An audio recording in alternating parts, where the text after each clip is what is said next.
Hello students, good morning all of you. प्यारे विद्यार्थियों, आज दिनांक 8/5/2020 क्लास 10 प्रोबेबिलिटी के चैप्टर में मेरा लास्ट कॉन्सेप्ट स्टार्ट हो रहा है कार्ड्स के बारे में। मैंने पहला कॉन्सेप्ट बताया क्वाइन का, सेकंड बताया डाई का, और आज थर्ड कॉन्सेप्ट स्टार्ट हो रहा है बेटा कार्ड्स का। टोटल कार्ड्स कितने होते हैं? 52 ताश के पत्तों के साथ आज खेलना सिखा रहा हूँ आप लोगों को। वैसे तो मोस्टली स्टूडेंट्स को बताया, लेकिन किसी को नहीं पता हो तो मैं आज सारी बातें क्लियर करूंगा आप लोगों के साथ है। 52 ताश के पत्ते होते हैं मेरे पास। टोटल कार्ड्स कितने होते हैं बोलो? 52 ताश के पत्ते। जिसमें कितने शूट होते हैं भाई? जिसमें 4 शूट होते हैं। मतलब कितने कितने शूट होते हैं? 4 शूट होते हैं। Heart, club, diamond, spade. मतलब 5 चिड़ी ईट उकम, 5 चिड़ी ईट और उकम, इस प्रकार से होता है। ठीक है। 13 पत्ते हर्ट के होते हैं बेटा, 13 पत्ते क्लब के, 13 डायमंड के और 13 सपेड के। तो 13 चौके 52। टोटल पत्ते बोलो कितने हो गए मेरे पास है? 52। कितने कलर कंसीडर होते हैं यहाँ पर? कितने कलर्स कंसीडर होते हैं बेटा? 2 कलर्स होते हैं इसके अंदर। कैसे कैसे कलर होते हैं बोलो? एक रेड कलर होता है सर, एक ब्लैक कलर होता है। रेड कलर के कितने पत्ते होते हैं? 26। ब्लैक कलर के कितने पत्ते होते हैं? 26। ठीक है। आर्ट के 13, क्लब के 13, डायमंड के 13, सपेड के 13। ओके। उसके बाद बारी किसकी आती है भाई मेरे पास है कि जैक के कितने पत्ते होते हैं? जैक के 4 पत्ते होते हैं। गोला, क्वीन, क्वीन के 4, किंग, किंग के 4 और एस के 4। किंग, जैक 4, क्वीन 4, किंग 4 और एस 4। मतलब कितने सूट होते हैं? 4 सूट होते हैं। Heart, club, diamond, spade. कितने कलर होते हैं? 2 कलर होते हैं बेटा, रेड एंड ब्लैक। जैक के कितने पत्ते होते हैं? 4, क्वीन के 4, किंग के 4 और एस के 4। बोलो समझ में आया कि नहीं आया? सभी को अच्छे समझ में आ रहा होगा। मैंने पहले में 2 टाइप्स में क्या क्या पढ़ाया था, क्वाइन और डाई। बेटा सारे के सारे जितने भी मैं ये बातें नोट करवा रहा हूँ ना, ये सारी की सारी कॉपी में लिखी होनी चाहिए। और सभी विद्यार्थी प्रोबेबिलिटी को समझने का सबसे सिंपल तरीका है, बहुत अच्छे से पढ़ाऊंगा आपको प्रोबेबिलिटी। 5-6 दिन जितने दिन भी लगेंगे उतने दिन प्रोबेबिलिटी चलेगी आपकी। ठीक है ना?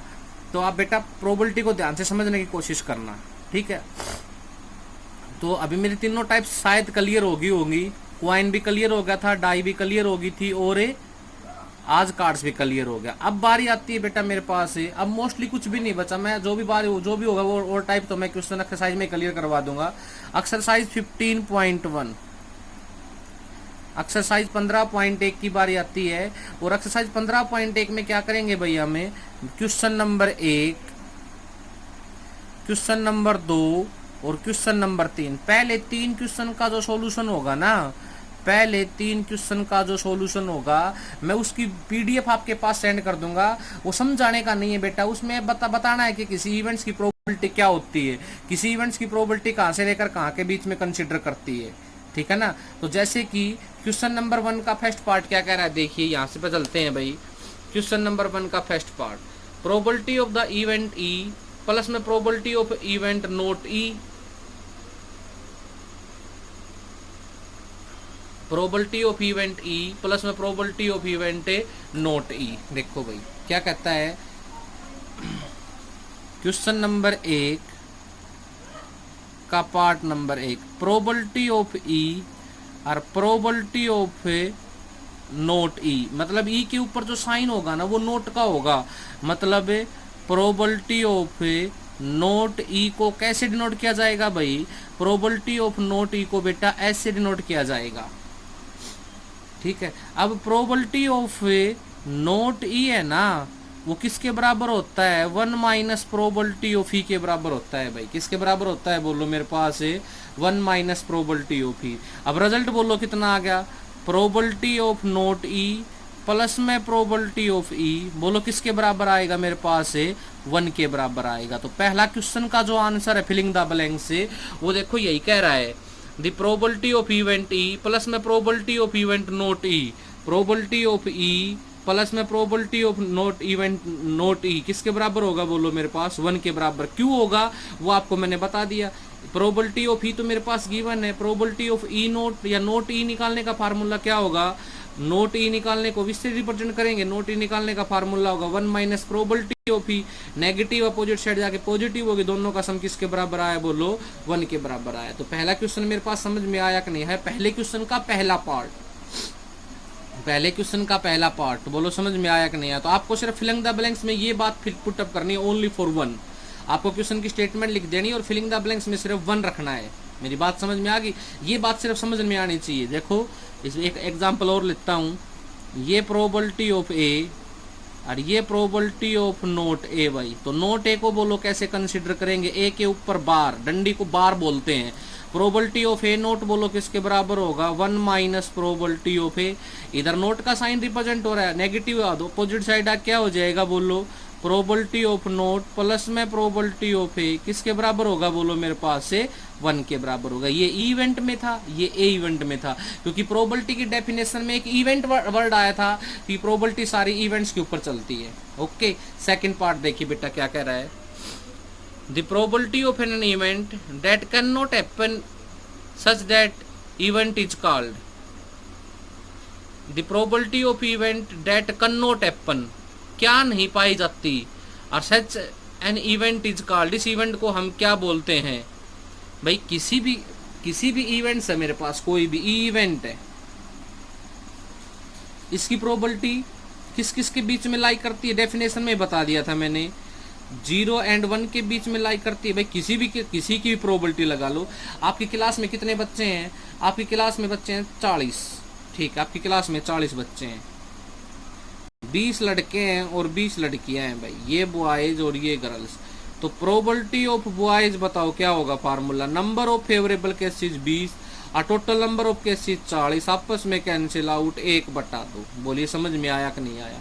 तो वही बात ये क्वेश्चन का, ये एग्जांपल का क्वेश्चन नंबर 1 का जो फिलिंग द बैलेंस है ये पुट कर रहा है मेरे पास, the probability of an event the can not happen is 0 such that an event is called impossible event. तो सेकंड में क्या आएगा भैया, हमें क्या नहीं बना सकते, किसी की प्रोबेबिलिटी 0 नहीं बना सकते, और इस प्रकार के इवेंट को हम क्या कहेंगे, इम्पॉसिबल इवेंट। कैसा इवेंट बोलेंगे, बोलो इम्पॉसिबल इवेंट। बोलो समझ में आया कि नहीं आया बेटा, ये बात ये फिलिंग द ब्लैंक्स के आंसर में आएगी। पहले के आंसर में क्या आएगा 1, सेकंड के आंसर में क्या आएगा 0 एंड इम्पॉसिबल इवेंट। बोलो समझ में आया कि नहीं आया। क्यों आएगा, पहले में मैंने ये दोनों रिजल्ट बताए, दूसरे मैंने क्या बताया, किसी इवेंट की प्रोबेबिलिटी 0 और 1 के बीच में होती है, तो पहले हम 0 को ही तो कहते हैं किसी भी probability of an event that can not happen, किसी भी इवेंट्स की प्रोबेबिलिटी कभी भी हम क्या नहीं पाएंगे, 0 नहीं पाएंगे। अगर नहीं पाएंगे तो कैसे क्या कहेंगे हम इसको, इम्पॉसिबल इवेंट। तीसरे पार्ट के ऊपर चलते हैं बेटा, देखिए क्या कह रहा है। नंबर फर्स्ट का थर्ड पार्ट क्या कह रहा है, पढ़िए statement, the probability of an event that is certain to happen is 1 such an event is called a, एक इस प्रकार का इवेंट, क्या इवेंट माइक पाएगा भाई मेरे पास है कर्टेन इवेंट। भाई आपको ये कहा है मैंने, आपकी क्लास में भाई, आपकी क्लास में आपने किसी भी गेम की प्रोबेबिलिटी, आपने कोई मैच जीता, ठीक है, एक मैच खेला आप लोगों ने, उसमें मैच में क्या होगा, दोनों का स्कोर बराबर होगा, तो मैं आपको कितना कितना अंक दूंगा, एक एक अंक दूंगा। तो किसी भी इवेंट्स की जो प्रोबेबिलिटी है ना वो क्या पाई जा सकती है मेरे पास है, क्या होगी 1 होगी। उस प्रकार के इवेंट्स को हम कैसा इवेंट बोलेंगे भैया, हमें उस प्रकार के इवेंट्स को हम श्योर इवेंट बोलेंगे, या श्योर इवेंट का दूसरा नाम क्या होगा, बोलो सर्टेन। बोलो समझ में आया कि नहीं आया। तीसरे एग्जाम्पल में मुझे क्या, ये बातें एग्जाम लेवल की नहीं है, ये जर्नल नॉर्मल सी बातें बेटा, इनको मैं वैसे करवा रहा हूँ, आप कॉपी में कर लेना, ठीक है ना। चौथा पार्ट की प्रोबेबिलिटी देखो क्या कहती है, the sum of the probability of all elementary, the sum of the probability of all elementary event of the experiment is sum of the probability of all elementary events of an experiment. एक event होगा मेरे पास ए, उसमें या तो probability of ए मिलेगी या probability of A note मिलेगी, और दोनों का सम अभी आपने बताया था कितना आएगा, बोलो मेरे पास दोनों का सम आएगा सर कितना आएगा, बोलो 1। तो इसको फिलिंग द ब्लैंक्स में क्या पुट अप करेंगे, बोलो चौथे पार्ट में 1। ओके, पांचवा पार्ट समझ आ भी रहा हूँ और बता भी रहा हूँ। पांचवा पार्ट क्या कह रहा है भाई, पांचवा पार्ट कह रहा है sir, the probability of an event is greater than और equal to, the probability of event is greater than और इक्वल टू, किसके ग्रेटर देन होगी, 0 के, एंड लेस देन और इक्वल टू 1। भाई किसी भी एक इवेंट है मेरे पास, let A be the events, ये एक इवेंट्स है, इस इवेंट्स की प्रोबेबिलिटी वो 0 से तो बड़ी या इक्वल होगी और 1 से छोटी होगी, लेस देन और इक्वल टू। किसी भी इवेंट्स की प्रोबेबिलिटी 0 या 1 या इसके बीच में, ये बात मैंने बताई थी आप लोगों को। किसी भी इवेंट्स की प्रोबेबिलिटी ये बात तो या तो 0 होगी या 1 होगी या इसके बीच में होगी, क्योंकि ये बात तो मैंने डेफिनेशन में ही क्लियर करवा दी थी। तो पहले फिलिंग द ब्लैंक्स में 0, दूसरे में कितना पुटअप करेंगे 1।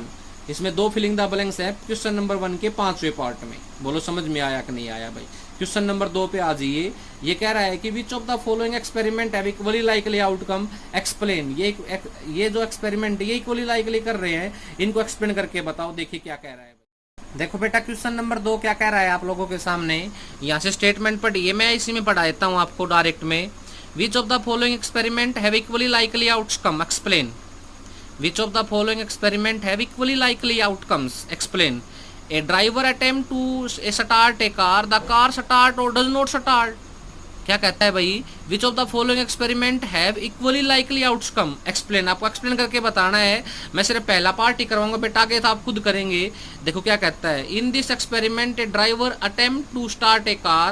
The car start or does not start. Its outcome are not equally likely.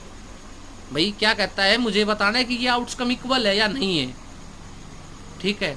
A driver attempt to start a car. Driver ने क्या किया, गाड़ी को स्टार्ट करने के लिए कार को क्या किया, स्टार्ट किया। ठीक है। द कार स्टार्ट और does not start, its outcome are equally likely. बताना है कि आर नॉट इक्वली लाइकली। तो बेटा सिंपल सी बातें हैं, ये मैं नहीं बताऊंगा आप लोगों को। क्वेश्चन नंबर 2 देखो, क्वेश्चन नंबर 2 आपको दिखाई दे रहा है, इसका सॉल्यूशन भी आपको दिखाई दे रहा होगा। ये सिर्फ आपकी नोटबुक के अंदर उतार लेंगे, ठीक है ना। इसमें आप खुद समझेंगे इसमें क्या दे रखा है क्या नहीं दे रखा है। तो क्वेश्चन नंबर 2 खुद करेंगे और क्वेश्चन नंबर 3 भी खुद करेंगे, क्योंकि आपके पास आंसर की है, आपकी बुक में पीछे आंसर की दे रखी है। तो वहां से क्वेश्चन नंबर 2 और 3 भी खुद करेंगे। तो मेरी वीडियो नंबर 3 आज फिनिश होगी। और आज की इस वीडियो में आपने क्या क्या देखा, आपने कार्ड्स के बारे में पढ़ा। और किसके बारे में पढ़ा बेटा, आपने कार्ड्स के बारे में पढ़ा। कार्ड्स को कंप्लीट करवाया, मेरे पीछे वाली वीडियो में कॉइन्स को कंप्लीट करवाया, मैंने डाइस को कंप्लीट करवाया। आज इन बातों को तो कंप्लीट करवा दिया। उसके बाद मैंने क्वेश्चन नंबर 1 बताया, क्वेश्चन नंबर 2 बताया, क्वेश्चन नंबर 3। अब तक कोई भी काम पेपर के लायक में नहीं आया है, क्योंकि इस प्रकार की प्रोबेबिलिटी बेटा एग्जाम में नहीं पूछ जाती है अभी भी। जो प्रोबेबिलिटी एग्जाम में पूछी जाएगी वो तो क्वेश्चन नंबर 3 के बाद स्टार्ट होगी, जो मेरी नेक्स्ट वीडियो आएगी।